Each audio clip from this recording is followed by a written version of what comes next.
माझे नाव कार्तिक शंकर वाघुले. सर्वप्रथम मी तुम्हाला बालदिन व दीपावलीच्या सर्वांना हार्दिक शुभेच्छा. अध्यक्ष महोदय, पूज्य गुरुजनवर्ग, भाषण ऐकणाऱ्या सर्व मित्रांना मी आज बालदिनाविषयी 2 शब्द सांगणार आहे. ते तुम्ही शांत चित्ताने ऐकावे ही माझी नम्र विनंती. पंडित जवाहरलाल नेहरू यांचा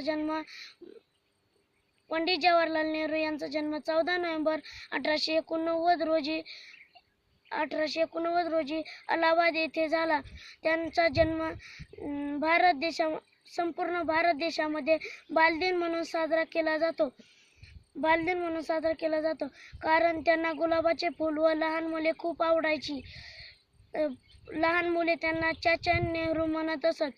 भारताचे पहिले पंतप्रधान पंडित जवाहरलाल नेहरू हे होते. स्वातंत्र्य चळवळीत त्यांचा सिंहाचा वाटा होता. महात्मा गांधींचा त्यांच्यावर प्रभाव पडला म्हणून त्यांनी महात्मा गांधींना गुरु मानले. चले जावच्या चळवळीत त्यांनी भाग घेतला. भारत मातेला पारतंत्र्यातून मुक्त करणे हा त्यांचा मुख्य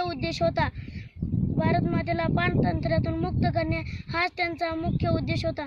मारू किंवा मरू अशी त्यांनी प्रतिज्ञा केली. एवढे बोलून मी माझे भाषण संपवितो. जय हिंद, जय महाराष्ट्र. धन्यवाद.